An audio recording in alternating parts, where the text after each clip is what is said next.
अस्सलाम वालेकुम नाजरीन, आप देख रहे हैं नया पाकिस्तान और मैं हूं शहजाद इकबाल। आज़ाद कश्मीर इंतखाबात में नून लीग और पीपल्स पार्टी के दरमियान लफ्जी जंग के बाद नए सूबों की बहस ने मौजूदा हुकूमती सेटअप में दरारें वाजे कर दी हैं।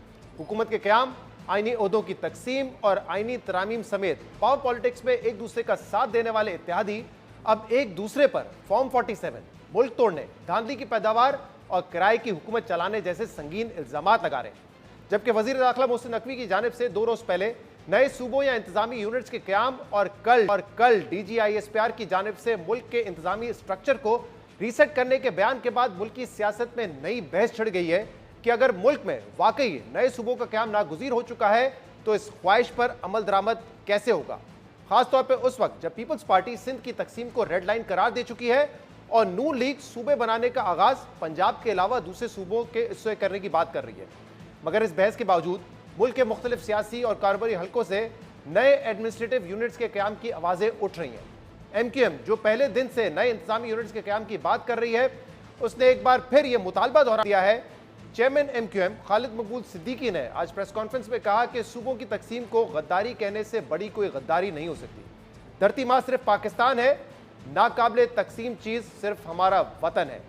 जबकि कल साबिक वजीर आजम शाहिद खाकान अब्बासी ने भी एक इंटरव्यू में कहा कि अब सिर्फ रिफॉर्म से मसला हल नहीं होगा, नए सूबे और इंतजामी यूनिट्स बनाना पड़ेंगे। इसलिए सवाल अहम है कि रियासत अगर नए सूबे बनाना चाहती है तो उसका तरीक़ेकार क्या होगा, क्योंकि आइन के आर्टिकल 239 के शिक 4 के मुताबिक नए सूबों के क़याम के लिए मुतलका सूबाई असम्बली की 2/3 अक्सरियत और फिर पार्लियामेंट की 2/3 अक्सरियत से आइनी तरमीम की मंजूरी लाजमी है।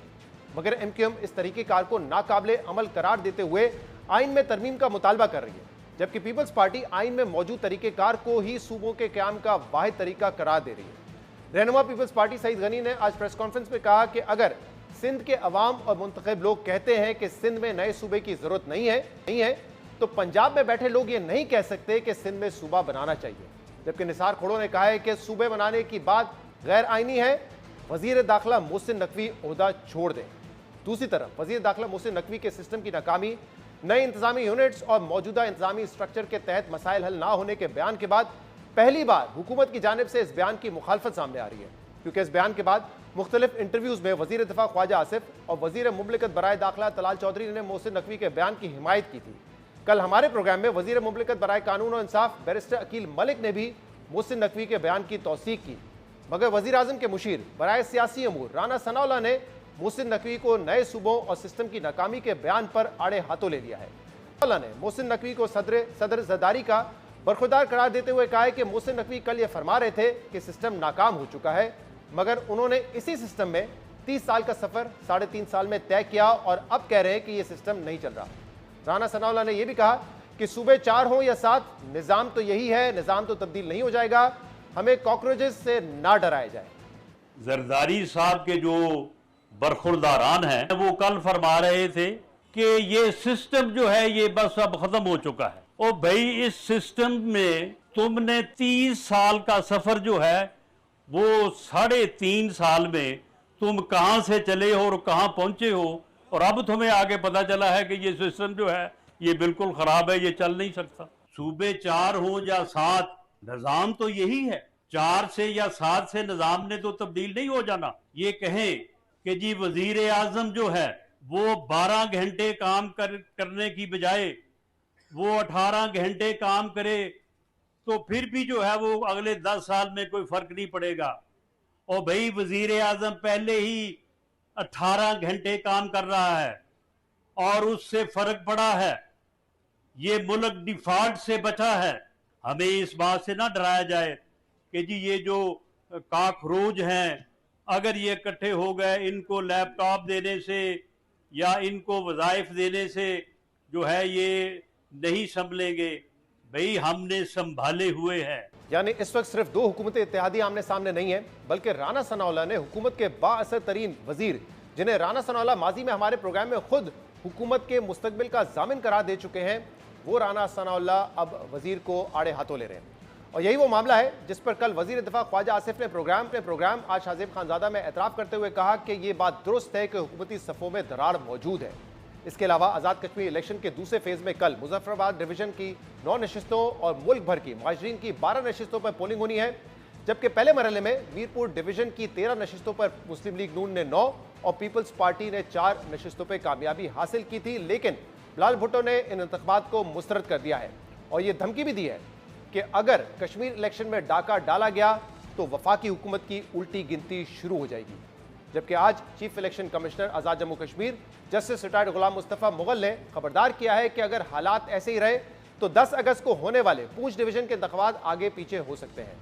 इसके अलावा अब से कुछ देर पहले वजीर आजम हाउस का यह एलामिया भी सामने आया है, जिसके मुताबिक नवाज शरीफ की रायगढ़ में नून लीग के सदर नवाज शरीफ से मुलाकात हुई है, जिसमें नायब वजीर आजम इस्हाक डार और वजीर आला मरियम नवाज भी मौजूद थी। हम इन तमाम मामलों पे बात करेंगे, जिसके लिए हमें ज्वाइन किया है एमक्यूएम पाकिस्तान के सीनियर रहनुमा और वफाकी वजीर मुस्तफ़ा कमाल ने। मुस्तफ़ा साहब, बहुत बहुत शुक्रिया वक्त देने के लिए। मुस्तफ़ा साहब, 2 दिन पहले इंटीरियर मिनिस्टर मोहसिन नकवी ने यह कहा कि जो सिस्टम इस वक्त है, मौजूदा सिस्टम, वो फेल हो चुका है। इस सिस्टम के तहत आप मसाइल को अगले 10 साल भी हल नहीं कर सकते और उन्होंने कहा कि मजीद इंतजामी यूनिट्स बनाने की जरूरत है। अब ये वो मामला है जिस पर आप और एमक्यूएम पाकिस्तान एक अरसे से बात करी कि मुल्क की जरूरत है, तो क्यों जरूरत है मुल्क की, उसमें तो आप जोर देते रहे हैं। लेकिन मेरा बुनियादी सवाल एक तो यह है कि ये किस तरीके से होगा, लेकिन उस पर आने से पहले क्या पाकिस्तान में जो बड़ी जमातें हैं और ख़ास तौर पे जो इस वक्त सबसे बड़ी जमात हुकूमत में है, नून लीग, जिनकी हुकूमत है, जिनके वज़ीर आज़म है शहबाज शरीफ, क्या वो ऑन बोर्ड हैं? क्या वो भी ये समझते हैं कि इंतजामी यूनिट्स बनाने की ज़रूरत है मुल्क में? देखिए, this is not to my knowledge. मैं क्यों आपसे गलत बयानी करूं कि मुझे पता है कि कोई ऑन बोर्ड है या कोई ऑन बोर्ड नहीं है। लेकिन मुल्क में आज जो भी निज़ाम हमारे पास है उसमें यकीनन जो है वो, जब कुछ लोग आपस में बैठकर बात करते होंगे, बहुत छोटा उसका सर्कल होगा, तो वहाँ तो ये बात बहुत पहले से जो है वो की जा रही है और ये कोई नई बात नहीं है, कोई सरप्राइज नहीं है। यहाँ पर मैं कई साल पहले की बात है, तो 3 साल पहले की बात है कि यहाँ की बिजनेस कम्युनिटी से आज के फील्ड मार्शल साहब, उस वक्त के आर्मी चीफ ने यहाँ पर खिताब किया था कराची में, और वो खिताब उसके बाद जो है वो उसको रिपोर्ट हुई थी बाकायदा अखबारों में, और उन बिजनेस कम्युनिटी के लोगों ने आकर बाहर इंटरव्यूज दिए थे और अगले दिन अखबारों में खबर छपी थी। कोई वो सीक्रेट नहीं थी और उन्होंने अपना मुझे पूरा विजन बताया था पाकिस्तान के फ्यूचर के हवाले से, और वो सब बड़ी खुलकर, और बाद में पै दर पै जो ये बात ये होती है कि पाकिस्तान जो कि जब पाकिस्तान बना था तो उसकी आबादी उस वक्त 3 करोड़ 70 लाख लोगों की थी और 4 सूबे थे। आज पाकिस्तान की आबादी 26 करोड़ 50 लाख हो गई है और वही वही 4 सूबे हैं। जो हम जैसे 10 ममालिक बड़े हैं, वो किसी के पास 36 सूबे हैं, 32 सूबे हैं। तो हमारा जो पंजाब है वो 182 मुल्कों से बड़ा है, हमारा जो सिंध है वो 165 मुल्कों से बड़ा है, खैबर पख्तूनख्वा, इस तरह से। और तो ये गुफ्तगू तो रही है, और हमारे यहाँ जो 18वीं तरमीम के बाद जो इख्तियारात और वसाइल नीचे गए, वो सूबों में जाकर पार्क हो गया, उसके दारुल खिलाफाओं में जाकर पार्क हो, उसका ट्रिकल डाउन नहीं हुआ।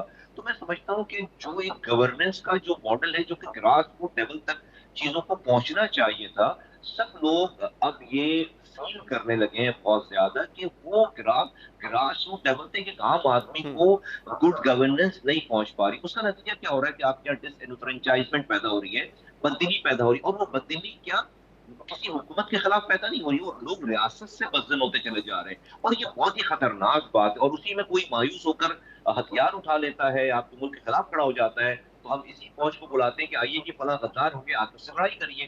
तो ये मैं समझता हूँ कि जो हमारा निजाम है वो मुल्क में डिसइनफ्रेंचाइज लोग पैदा कर रहा है, बहुत बददिल लोग पैदा कर रहा है, और हम तो खुद इसके विक्टिम हैं। तो ये हमारी ख्वाहिश की बात नहीं रही। अब मैं समझता हूँ कि पाकिस्तान की जरूरत बनेगी। तो वजीर दाखिला साहब ने जो बात की, जैसा कि आपने खुद अपनी बात में कहा कि हम तो ये बहुत पहले से बात कह रहे हैं, और इसी वजह से आपको पता है ना, हमने लोकल गवर्नमेंट के हवाले से एक आईनी तरमीम कि उससे एक स्टेप पहले की हमने बात कर रखी है, और उसको उस आईनी तरमीम को वजीर आजम मान गए, कैबिनेट मान गई और पार्टीज मान गई, लेकिन पीपल्स पार्टी उसको वीटो कर देती है। 26 में वीटो कर दिया, 27वीं में वीटो कर दिया। मैं इसी मामले पे आ रहा था मुस्तफा साहब। पीपल्स पार्टी का तो बड़ा व्यू इस पे क्लियर है, वो कहते हैं कि सिंध में तो मजीद सूबे बनेंगे नहीं, ना इसकी जरूरत है। लेकिन मैं नून लीग का आपसे इसलिए पूछ रहा था क्योंकि उनकी वफाक में हुकूमत है, पंजाब में हुकूमत है। अब तलाल चौधरी समेत ख्वाजा आसिफ साहब ने भी इंडोर्स किया वजीर दाखिला की बात को, लेकिन तलाल साहब ने यह भी कह दिया साथ में कि सूबे बनने की जरूरत जो है ना वो सिंध में है, पंजाब में इसकी जरूरत नहीं है। तो वो फिर एक सियासी मामला हो जाता है, फिर वो इंतजामी मामला नहीं रहता, एक सियासी बहस शुरू हो जाती है। और इसी तरीके से राना सनाउल्लाह ने तो कल कहा है कि 4 सूबों की बजाय आप 7-8 कर दें, इससे गवर्नेंस बेहतर नहीं होगी, क्योंकि यही ब्यूरोक्रेसी होनी है, पता नहीं उन सूबों में भी राइट टू रूल मिलेगा या नहीं मिलेगा, हक हुक्मरानी होगी या नहीं होगी, प्रॉपर इलेक्शन होगा या नहीं होगा, तो वो मसाइल वैसे ही रहेंगे। तो इसीलिए मैं पूछ रहा था, नून लीग अगर इस वक्त इख्तिदार में है तो क्या वो पंजाब से शुरू करने के लिए तैयार है कि ठीक है पंजाब में हम 3 यूनिट्स बना देते हैं, अब सिंध आगे बढ़े? और अगर वो नहीं करेंगे तो नहीं फिर आपको पता है पीपल्स पार्टी तो कभी नहीं मानेगी इस पे। नहीं, मैं समझता हूँ कि जब भी इंतजामी बुनियादों पर एडमिनिस्ट्रेटिव यूनिट्स की बात होगी तो वो तो फिर पूरे मुल्क में होगी, और हमारे चारों सूबे जो है वो बहुत बड़े हैं। और जैसे कि मैंने आपको बात कहा कि अगर आप शुरू के 10 ममालिक उठाएं, बड़े ममालिक उठाएं, तो कोई किसी का भी कंपैरिजन हमारे साथ नहीं है। हम जब आज़ाद हुए थे 1951 का सेंसस जो है वो 3 करोड़ 70 लाख लोग बताता है। आज 2023 का सेंसस हमें तकरीबन 25 करोड़ बताता है। और 1951 में भी हम 4 सूबे थे, और आज हम जो है वो 2023 के सेंसस में, और उसके बाद आज तो हम 2026 खत्म कर रहे हैं, हम 4 सूबे। ये तो एक एक नॉन स्टार्टर है। और ये नई जितना भी हमारे पास रूल था, स्ट्रेच हम कर सकते थे, वो हमने स्ट्रेच कर लिया। और अब ये पता चल रहा है कि इस पूरे इस अरेंजमेंट में आम लोगों के डोर स्टेप तक जो है इख्तियारात और वसाइल नहीं पहुंचा पा रहे, जिसकी वजह से रियासत के खिलाफ बरसन हो रहे हैं लोग। रियासत के खिलाफ लोग जो है वो इस गवर्नेंस इशू की वजह से लोग रियासत से बदन हो रहे हैं। ये बहुत खतरनाक बात है, और सही। हमें कहीं भी बैठकर इसको जो है वो सोचना पड़ेगा। और मैं समझता हूँ कि ये सब, आप देखिए ना, हमारे मुल्क में एक जंग चल रही है, बलूचिस्तान में जंग चल रही है, खैबर पख्तूनख्वा में जंग चल रही है, और आप कोई भी जो हुकूमत में है वो भी अजीब बात करता है, जो हुकूमत से बाहर है वो भी अजीब बात करता है। तो ये इस तरह तो मैं नहीं समझता कि जो सही। और आपके पास पैसों की कमी नहीं। आपने 8,700 अरब रुपए इन 4 सूबों को दिए सर, 8,700 अरब रुपए। और आप कह रहे हैं सिंध में तो 22,000 अरब रुपए जो है वो 18 सालों में मिल चुके हैं। और आज जो है वो कराची के 80% कराची को पीने का पानी नहीं मिलता। आपकी रिपोर्ट से बताती है कि मुल्क में 55% लोग पीने के साफ पानी से जो है वो महरूम है। सही है। मुल्क में जो है वो 43% आपकी स्टैंडर्ड ग्रोथ है। और ये तो 2 करोड़ 60 लाख बच्चे आपके ठीक मुस्तफा स्कूलों साहब, से बाहर है, जो दुनिया में सबसे ज्यादा है। ठीक। मुस्तफा साहब, बहस तो पहले भी इस पे होती रही है, मामला आगे कैसे बढ़ेगा ये जरा बताइए ना, कि मतलब जब आप कह रहे हैं कि जब भी बैठेंगे तो पूरे मुल्क में डिसाइड होगा कि कितने यूनिट्स बनने हैं आबादी की बुनियाद पे, इंतजामी बुनियाद पे, तो होगा कैसे? क्या ऑल पार्टीज कॉन्फ्रेंस बुलाएं, पार्लियामेंट में डिस्कशन हो, मतलब कोई नुक्ता आगाज क्या होगा इसका? देखिए आप हम थोड़ी सी अपनी हिस्ट्री देख लें। हम वो कौम हैं कि जिसने ख़तरात को देखकर पहले से फैसले नहीं किए। हम वो कौम है, जब हमारे सर पर आ जाती है तो हम सारे बड़े से बड़े फैसले कर लेते हैं। एपीएस का वाक़या हुआ, उससे पहले कोई सर जोड़कर नहीं बैठ रहा था। आपने जो है वो नेशनल इलेक्शन प्लान जो है वो आपने बना लिया। सारी पार्टी, जब बच्चे शहीद हो गए तो सारी पार्टीज के अख्तलाफात खत्म हो गए, और आपने सब सर जोड़कर बैठे और आपने मुल्क का नेशनल एक्शन प्लान बना लिया। कोई ओपोजिशन, कोई कुछ नहीं। फिर आपको जरूरत पड़ी, हमें जब जब जरूरत पड़ती है तो आप देखें कि ये सारे अख्तलाफात खत्म होकर आपने 26वीं तरमीम कर ली। फिर 26वीं तरमीम में मामला पूरे नहीं हुए तो आपने 27वीं तरमीम कर ली। ये काम भी ऐसे ही होगा। अभी आप बयानात पे और चीज़ों पे ना जाएं। जो सिल्वर लाइनिंग है ना, वो ये है कि सबको ये रियलाइजेशन है कि चीजें जो है वो अब और मजीद स्ट्रेच नहीं की जा सकती। कोई इसकी लॉजिक नहीं देता।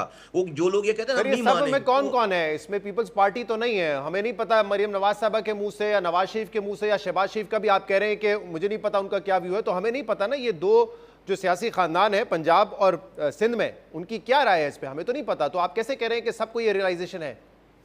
नहीं। देखें, आज जो स्टेक होल्डर्स हैं इस मुल्क के, और आवाम की अगर आप बात कर लें, यूथ की अगर आप बात कर लें, तो मैं समझता हूँ कि लोगों की आवाज़ है, लोगों की बात है। और हर पार्टी के अंदर भी अगर आप बात करेंगे अलग अलग लोगों से, तो उनके यहाँ भी एक आवाज़ है। मैं डेफिनेटली, ना तो मैं पीपल्स पार्टी का नुमाइंदा हूँ, ना मैं पीएमएलएन का नुमाइंदा हूँ, तो वो अपनी बात, अपनी पार्टी के अपने लीडरों की बात वो खुद बेहतर बता पाएंगे कि उनके यहाँ क्या फीलिंग है। मैं तो एक आपको आपसे, अच्छा ये तो आप बात आप मैं और आप शहजाद साहब अभी कर रहे हैं ना, जी। लेकिन हमने तो इन्हीं मसाइल के ऊपर बहुत पहले से ये बात की है। क्योंकि देखिए, आज सिंध की अगर आप कंडीशन उठाएं तो सिंध में कभी जो है कराची का, आज के निज़ाम में कराची का कोई वज़ीर आला नहीं बन सकता। आप साउथ सिंध की बात अगर करें तो और अब इसके अलावा आप जो है वो दूसरे कंपोनेंट्स की बात करें तो एक मखसूस ग्रुप है जो कि इक़्तिदार पर डेफिनेटली जो है वो उन्हीं का जैसे निज़ाम उन्हीं को सपोर्ट करता है। इस तरह से आप बहुत बड़े एक आबादी को डिसएनफ्रेंचाइज कर रहे हैं।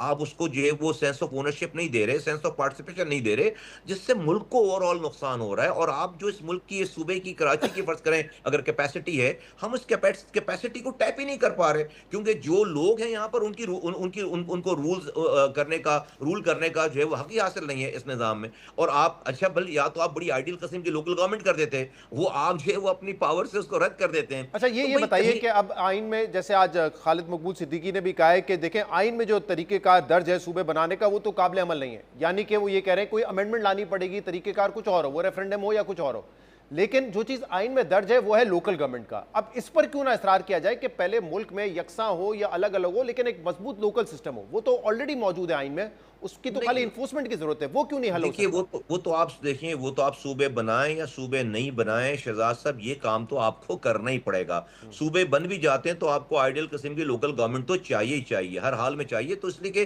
जो लोकल गवर्नमेंट के काम है वो सूबे कोई भी बन जाए वो नहीं कर सकते। लेकिन जो है वो आज हम हमारे मुल्क में जो सूबों की जो जो मैग्नेनिमिटी है, जो उसका जो साइज है, मैंने आपको बताया ना कि आप बड़े 10 ममालिक उठाकर देखें और उनकी कॉम्पोजिशन उठाकर देखें, इट इज अनगवर्नेबल हो गया सारा। और ये नहीं चल पा रहा। आपके सेक्रेटेरिएट जो है वो हेडक्वार्टर्स हैं। और आज जहां तक आपने बात की कैसे होगा, यकीनन आइन में आज जो तरीक़ाकार दर्ज है उस तरीक़ेकार पे तो जो है सूबे नहीं बन सकते। तो आइन तो भाई कुरान पे लिखी हुई आयत का नाम नहीं है ना। आइन तो आपने पहले भी अपनी मर्जी से तरामीम की हैं, आज की ग्राउंड रियलिटीज के हवाले से। तो यही पार्टीज और यही पार्लियामेंट और यही तो जमहूरियत है कि आप जब जैसे जिस वक्त जो जो जिस चीज को महसूस करें, जिसकी जरूरत फील करें, आप उस लेकिन तरीके से लेकिन काम मुस्तफा साहब, करें। जैसे आपने कहा कि आइन में तरमीम करें, जो पीपल्स पार्टी वो तो कह रही है कि आइन में जो तरीका दर्ज है उसके तहत बना ले आप सूबे, यानी 2/3 मेजॉरिटी सिंध से भी लेकर आए, अगर सिंध में मजीद यूनिट बनाने तो सिंध से भी लेकर आए और वफाक से भी लेकर आए। अगर आप कहते हैं इसको तब्दील कर दें और आईनी तरमीम लेकर आए तो उसमें भी 2/3 मेजॉरिटी में पीपल्स पार्टी की जरूरत है। और वो कह चुके हैं, कल मुराद अली शाह साहब ने कैटेगोरिकली कह दिया, पहले बिलावल साहब कह चुके हैं, आज सईद गनी साहब ने कह दिया कि सिंध में मजीद सूबे बनने की जरूरत ही नहीं है, इसको नहीं तकसीम होने देंगे हम।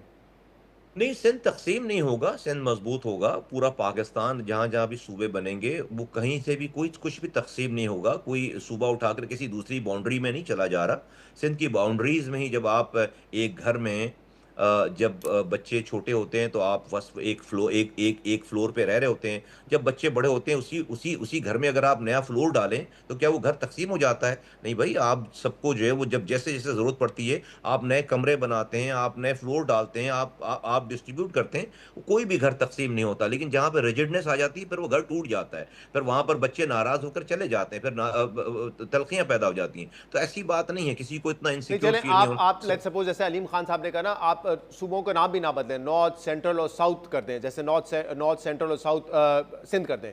लेकिन आपको पता है साउथ सिंध में क्या होगा? हैदराबाद, कराची जो सबसे पैसा कमाने वाले शहर हैं।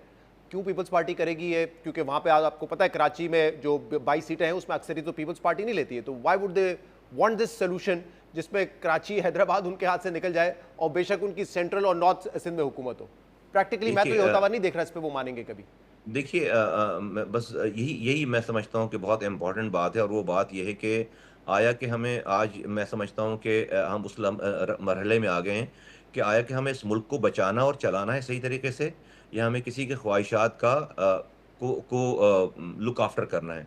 मैं समझता हूँ कि ख्वाहिशात को लुक आफ्टर करने का ज़माना जो है वो ख्वाहिशात की तकमील का ज़माना जो है चला गया। आज हमें दो चॉइसेस हैं, हमें मुल्क बचाना है और चलाना है, या हमें किसी की ख्वाहिशात को पे अमल पैरा होना है। मैं समझता हूँ कि हमें मुल्क को बचाना चाहिए और ख्वाहिशात की कुर्बानी देनी चाहिए। और ख्वाहिशात तो बहुत सारे लोगों की बहुत सारी होती हैं और उसको आपने निभा भी लिया, और मैं समझता हूँ कि उसको निभाने में हमने सही। बहुत सेक्रीफाइस कर दिया है और बहुत सारी कुर्बानी दे दी। और हम इस मुल्क को हम लोगों को सही तरीके से उनके इख्तियारात और वसाइल होने के बाद, वसाइल की कमी नहीं है पाकिस्तान में, ठीक। इंतज़ामी मामलात की कमी है, इंतज़ामी बददियानती। अगर आप सिर्फ कराची की बात करें तो हमें हमारी जो आज पॉपुलेशन, जो कि हम नहीं मानते हमारी ज़्यादा पॉपुलेशन है, सही। फिर भी हमें उसका शेयर नहीं देते। हमें ऑक्ट्राय ज़िला टैक्स जो है वो NFC अवार्ड, 7वीं ठीक है, NFC अवार्ड में बहुत सूबों बहुत ने अपने शुक्रिया। पास रख लिया। ठीक है, बहुत बहुत बहुत शुक्रिया आपके नुक्ता नज़र का। मुस्तफ़ा कमाल साहब हमारे साथ मौजूद थे। प्रोग्राम में एक ब्रेक लेंगे, पीपल्स पार्टी के मौक़िफ़ शामिल करेंगे। Stay with us.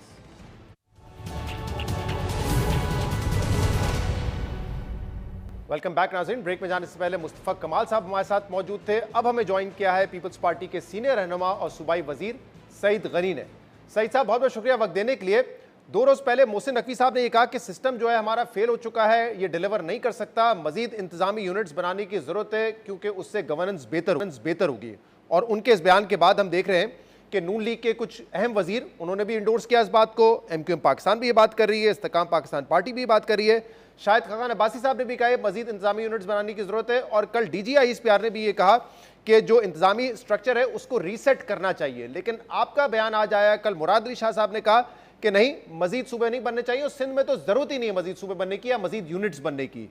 क्यों आप ये समझते हैं जबकि बाकी लोग समझते हैं कि गवर्नेंस बेहतर करने के लिए ज़रूरी है कि इंतजामी यूनिट्स बनाए जाए मुल्क भर में? एक तो शहजाद देखिए, मैं इस बात से तो इनकार नहीं करूंगा कि मुल्क में मसाइल नहीं है, लेकिन मैं इस बात से 100% इख्तलाफ करता हूं कि आपके मुल्क के मसाइल का वाहिद हल जो है वो सूबे या इंतज़ामी यूनिट्स है। पहली बात तो ये है कि इंतज़ामी यूनिट्स में जो मेरी अंडरस्टैंडिंग है वो तो ज़ाहिर है आपके जो डिवीज़न्स होते हैं, डिस्ट्रिक्ट्स होते हैं, तहसीलें होती हैं, इस तरह के जितने आप डिमार्केशंस करते हैं वो सारी की सारी इंतज़ामी आपकी तकसीम होती है और वो आप करते रहें और वक्तन फ़वक्तन वो चेंज भी होती रहती है, तो उसमें तो कोई इशू नहीं है, करते रहें, कोई मसला नहीं है। लेकिन जब आप सूबे की बात करते हैं तो सूबे के लिए आइन में जो तरीक़ेकार दर्ज है वो ये है कि जिस सूबे में कोई नया सूबा बनना है उसकी सूबाई असम्बली 2/3 अक्सरियत से करारदाद मंजूर करेगी, उसके बाद पार्लियामेंट के पास जाएगी और फिर पार्लियामेंट जो है उस करारदाद को 2/3 अक्सरियत से मंजूर करेगी। ये सिंपल सा उसके अंदर एक तरीक़ेकार दर्ज है। सिंध असम्बली में आज तक किसी जमात ने कोई करारदाद जमा नहीं करवाई है कि सिंध के अंदर मजीद सूबों की ज़रूरत है। हाँ, ये ज़रूर हुआ कि सिंध असम्बली ने एक मरतबा नहीं कई मरतबा ये करारदाद मंजूर की है कि सूबा सिंध में मजीद किसी तकसीम की ज़रूरत नहीं है, और उस पर सिर्फ पीपल्स पार्टी नहीं बल्कि जब ये करारदादें मंजूर हुई, जितनी जमातें असम्बली के अंदर मौजूद थीं उन तमाम जमातों ने उस करारदाद को सपोर्ट किया और बाज़ औक़ात तो ये करारदाद पीपल्स पार्टी के अलावा कोई और जमात भी लेकर आई थी। मैं आज भी आपसे कहता हूँ कि सूबा सिंध में जो PMLN है, ज़रा उनसे पूछें, सूबाई जो PMLN है कि पूछें वो चाहते हैं कि सिंध में सूबा बने।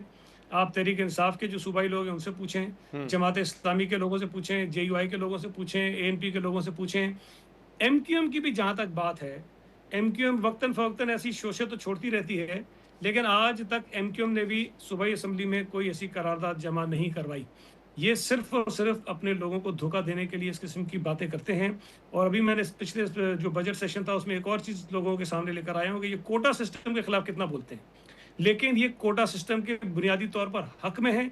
और मैंने नाम लेके बताया कि कौन से लोग आपके सही साहब, आपने क्योंकि पंजाब की बात की, ये बात सही है कि मरीम नवाज साहबा या नवाज शरीफ साहब का क्या व्यू, उन्होंने इस पे बात नहीं की है। मैंने जैसे कहा कि कुछ वुज़रा ने कहा है कि जरूरत है मुल्क में एडमिनिस्ट्रेटिव यूनिट्स बनने की, और तलाल चौधरी साहब ने कहा है कि कारकर्दगी बहुत अच्छी है, यहाँ पे जरूरत नहीं है।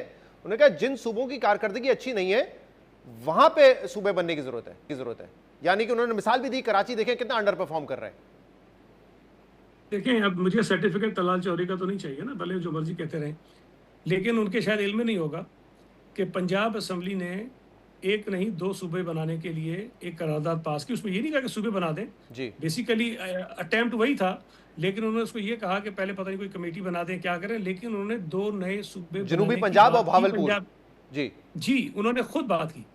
अच्छा, अब अगर PMLN ये समझती है कि जनाब नहीं बनने चाहिए तो ये जाकर कह दें पंजाब में और अपनी असम्बली के अंदर जाके करारदाद पास करवा लें कि जी हमने जो है उस नए सूबे की ज़रूरत नहीं है। मैं कौन होता हूँ ये कहने वाला कि हम बनने चाहिए नहीं बनने चाहिए। बुनियादी तौर पर किसी भी सूबे में अगर कोई नया सूबा बनना है या उसकी हदबंदी चेंज होनी है तो इसका इख्तियार वहाँ के लोगों को है। सिंध की हदबंदी करने का इख्तियार पंजाब के पास नहीं है, पंजाब के करने का हमारे पास नहीं है। इस पर जो आपने भी कहा 2/3 मेजॉरिटी चाहिए दोनों ऐवानों से जहाँ पे सूबे बनने, जिस सूबे में और लेकिन इस पे खालिद मकबूल सिद्दीकी और MQM ने ये कहा है कि देखें ये तो अब काबिल अमल ही नहीं है, इसको तब्दील होना पड़ेगा। और अभी मुस्तफ़ा कमाल साहब से जब हमने पूछा तो उन्होंने कहा देखें 26वीं तरमीम पे भी बहुत इख्तलाफ थे लेकिन सब साथ आ गए, 27वीं तरमीम पे भी सब साथ आ गए, तो ऐसे ही इस पर भी सब साथ आ जाएंगे। यानी वो कह रहे हैं तरीकेकार कोई तब्दील कर दें, तो आप ऐसी किसी तरमीम को वोट देंगे जिसमें तरीकेकार सूबे बनाने का तब्दील हो? फिर एक काम करें ना, फिर एक काम करें जो ये चाहते हैं, मुस्तफ़ा कमाल को इख्तियार देते हैं, आइन में लिख दें कि जो मुस्तफ़ा कमाल चाहेगा वो जाएगा। जो खालिद मकबूल चाहेगा वो लेकिन जाएगा। वो इनकी ख्वाहिशों में तो चीज़ नहीं हो तो सकती। हालिया तारीख देखिए, का हवाला दे रहे हैं ना शहजाद कि मेरी- पीपल्स पार्टी 26वीं तरमीम मेरी- पे नहीं मानी, 27 पे नहीं मान रही थी, अच्छा, बाद में मान गए। मेरी गुजारिश सुने। देखिए, वो जो आईनी तरामीम होती है एक और चीज़ होती है, सूबे की हुदूद को चेंज करना, किसी नए सूबे को बनाना एक अलग चीज़ होती है। आप इन दोनों को मिक्सअप नहीं कर सकते हैं। सूबे के लिए मैं समझता हूँ कि आइन के अंदर जो तरीके का दर्ज है और बड़ा उसके अंदर कुछ कॉमन सेंस भी है, उसके थोड़ी सी अगर अप्लाई करें ना तो समझ में आ जाती है बात कि उन्होंने ये तो नहीं कहा कि 100% जो है असेंबली करेगी, उन्होंने कहा 2/3 अक्सरियत करेगी। अब 2/3 अक्सरियत अगर किसी सूबे की जी ये कहती है कि नया सूबा नहीं बनना चाहिए, तो आप कहते हैं नहीं मानेंगे। हम चूंकि हम चाहते हैं इसलिए कोई और तरीका बना लें। ये मेरा ख्याल है कि बचकाना बात है। और दूसरी देखिए शहजाद, जो खतरनाक बात है ना, ये समझते नहीं है, पता नहीं इस तरह हरकतें क्यों कर देते हैं। हमारे मुल्क में इस वक्त ज़रूरत इस बात की है कि आप कौमी यकजहती पैदा करें, सियासी इस्तेहकाम पैदा करें। ऐसे कोई शोशे हमें नहीं छोड़ने चाहिए जिसकी वजह से कौम के अंदर, सूबों के अंदर मजीद तकसीम और तफरीक पैदा हो। इस वक्त हम इस बात को अफोर्ड ही नहीं कर सकते। इस वक्त मुल्क के और बड़े मसाइल हैं जिसको सही साहब, इसमें सिर्फ एमक्यूएम नहीं है ना। मैंने आपको बताया मोहसिन नकवी साहब, और आपको पता है मोहसिन नकवी साहब जब कोई बात करते हैं, जी सेनेटर हैं कहने को, लेकिन सबको पता है कि शायद वो वजीर आजम से ताकतवर एक मिनिस्टर है, और जब वो कोई मैसेजिंग करते हैं तो वो मैसेजिंग कहाँ से हो रही होती है, मतलब इसमें कोई ढकी छुपी बात तो है नहीं। फिर मैंने आपको दूसरी पार्टी उसका हवाला दिया, इस्तेकाम पाकिस्तान पार्टी, शाहिद खान अब्बासी साहब, ये सबकी अभी राय अगर बनती हुई हो रही है तो कोई एमक्यूएम का तो बात नहीं है ना इसमें खाली। देखिए, अब मुझे पता नहीं कौन सी वो इस्तेकाम पार्टी आप कह रहे हैं, उसकी क्या हैसियत वक़्त है सूबा सिंध के अंदर। शाहिद खान अब्बासी की पार्टी की क्या वक़्त और हैसियत है सिंध के अंदर। मोहसिन नकवी की ज़ाती तौर पर क्या हैसियत और वक़्त है सूबा सिंध की सियासत के अभी अंदर। ज़रदारी साहब से मिले तो भी है मैं 2 तो- दिन पहले, पता नहीं इस इशू पे मिलना, बात हुई या नहीं हुई। शहजाद मिलने का मतलब ये नहीं है कि जो वो कह रहे हैं तो उसका मतलब जरदारी साहब ने उनको ओके कह दिया कि चलो ठीक है, जो तुम कह रहे हो सही कह रहे हो। कहते ऐसा मेरे होता नहीं है। बेटों की तरह है, और कल राना भले सनाउल्लाह कह ने भी रहे कहा है हो, बरखुदार है भले उनके। कह रहे हो, जो मैं बात कर रहा हूँ वो भी पीपल्स पार्टी का मौक़िफ़ आपके सामने रख रहा हूँ। मैं सूबा सिंध के लोगों की नुमाइंदगी करके आपसे बात कर रहा हूँ, तो मैं ये समझता हूँ कि मेरी बात पे जो मैं ओपनली कह रहा हूँ उस पर ज़्यादा वजन होना चाहिए। मतलब देखिए, सदर पाकिस्तान जरदारी आपकी पार्टी के को चेयरमैन, वो भी इस हक में नहीं है कि सिंध में सूबे बनाए जाएं या मुल्क भर में मजीद यूनिट्स बनाए जाएं। मेरी बात थोड़ी समझे जो मैं आपको कहना चाहता हूँ। जरदारी साहब चलें, एक for the sake of the argument मान लूँ कि जरदारी साहब भी हक में हो, बिलावल साहब भी हक में हो, सईद गनी भी हक में हो, मान लेते चलें। लेकिन ये हमारा इख्तियार नहीं है। मेरी बात आप समझ नहीं रहे। सूबा सिंध के लोगों का ये इख्तियार है, यहाँ रहने वाले लोगों का इख्तियार है। और सर लोगों की रिप्रेजेंटेशन तो असेंबली में है ना। अगर जरदारी साहब मान जाए, बिलावल साहब मान जाए, अपने एमपीएस को कहें, अगर जरदारी आपको ये कहें कि सईद गनी साहब आपने वोट देना है जाकर, तो आप देंगे ना वोट? इसी पे आ रहा हूँ, इसी पे आ रहा हूँ मैं, बात इसी पे आ रहा हूँ ना। देखिए, आइन में ये दर्ज है कि लोग जो हैं अपनी अपनी राय का इजहार करेंगे अपने मुंतखब नुमाइंदों के जरिए। सूबा सिंध के नुमाइंदे असम्बली में बैठे हैं इस वक्त, ठीक है, उसमें और जमातें भी हैं पीपल्स पार्टी के अलावा। अब ये फैसला कुल्ली तौर पर करने का इख्तियार जो है वो सूबाई असम्बली को है। जिसको शौक है पहली मरतबा करारदाद लेकर तो आए ना, आप आगाज तो करें। आप ये कहते हैं नहीं, चूंकि जो आइन में तरीका लिखा है वो मुझे सूट नहीं करता, इसलिए ये नहीं होना चाहिए, पहले इसको बदलो। चले, ऐसा तो हो नहीं सकता। सही साहब आपने ये बात की ना, देखिए इस वक्त मुल्क में यकसुई की ज़रूरत है, तो हम तो देख रहे हैं अभी आज़ाद जम्मू कश्मीर का एक इलेक्शन हो रहा है जिसमें आप उनके ऊपर धांधली के इल्ज़ाम लगाते हैं, और आज भी आपने जो प्रेस कॉन्फ्रेंस की आपने कहा कि नवाज शरीफ, मरियम नवाज, शहबाज शरीफ ये सारे अपनी सीट हार गए थे, खैराती नशिस्तों पर बैठे हुए हैं। शजील मेमन कहते हैं आपकी किराए की हुकूमत है। दूसरी तरफ राना सनाउल्लाह कह रहे हैं कि अगर आपको लगता है वज़ीर आज़म फॉर्म 47 का है तो फिर सदर मुमलिकत ने जो वोट लिया है उसका तो जवाब दें उनसे। और ये भी कहते हैं कि अगर आपने बार बार ये कहा कि हम कोई फॉर्म 47 के हैं, फलाना है, तो फिर हम भी बताएंगे कि एक वज़ीर आज़म जो है वो मुल्क तोड़ के वज़ीर आज़म बना था, यानी कि भुट्टो साहब की तरफ, जुल्फ़िकार अली भुट्टो साहब की तरफ वो इशारा कर रहे हैं। ये है यकसुई। देखिए, एक तो मेरी ये बात ध्यान में रखें आप, पीपल्स पार्टी, PMLN दो अलग अलग जमातें हैं। इंतखाबात में हमने शायद हर इलेक्शन में एक दूसरे के सामने इलेक्शन में हिस्सा लेना है।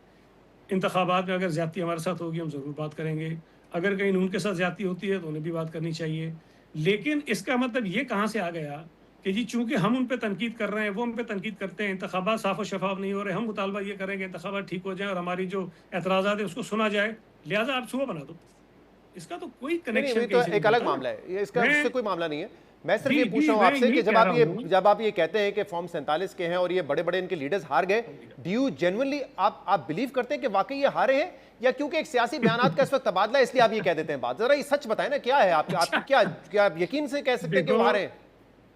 शहजाद, मेरी बात सुनो मेरे भाई, आप कोई कल पाकिस्तान में नहीं आए टीवी शो करने के लिए, दुनिया के किसी और एक गुमनाम गोशे में नहीं बैठे थे आप। आप ही इसी मुल्क में बैठे थे जब ये इलेक्शंस हुए थे, और उस इलेक्शन में किस तरह नून लीग जीत कर आई है पंजाब में या विफाक में, आपको सारा पता है। और मैं कह भी चुका हूं, मैं दोबारा कह रहा हूं कि मेरे भाई सबको पता है कि कितनी सीटें उन्होंने अच्छा, जीती तो थी, और ये सबको पता सपोज है अगर आप कहते हैं नवाज शरीफ, अच्छा। मरीम नवाज ये हारे थे, अब मैं इस पे सवाल जी, का जवाब हारे देना, अगर आप इतने वसूख से कह रहे हैं कि ये अगर हारे थे तो जी, जीता जी। कौन था आप किसी यहाँ पर? कोई मुखालिफ जीता होगा, मुझे क्या पता उनके सामने कैंडिडेट कौन था भाई। या आपको ये पता है कि कोई और ही जीता होगा हारे उनके हैं? सामने। आपको पता है ये हारे, जी, लेकिन जी। जीता कौन है ये नहीं पता आपको? नहीं, देखिए मुझे नहीं पता ऑनेस्टली कि इनके सामने कैंडिडेट्स कौन थे ना। मैं अब क्या कहूँ, कोई जमात तो थी नहीं, आज़ाद लोग खड़े हुए थे, किसी का कोई निशान था, किसी का कोई और निशान था। तो मैं ये तो नहीं कह सकता कि जमात इस्लामी जीत सही गई थी या तहरीक इंसाफ जीत गई ठीक थी, है, हाँ। लेकिन वो हो गए थे।